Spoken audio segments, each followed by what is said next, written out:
வாக்காளர்களுக்கு வாக்குப்பதிவிற்கான அடையாள அட்டையை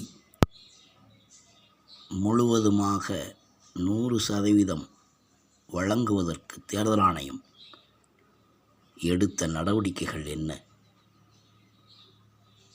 11 ஆவணங்களை காண்பித்தால் வாக்களிக்கலாம் என்று 1952 முதல் வரவிருக்கின்ற சட்டமன்ற தேர்தல் வரை, ஏன் எதிர்கால நாடாளுமன்ற சட்டமன்ற தேர்தல்களுக்கு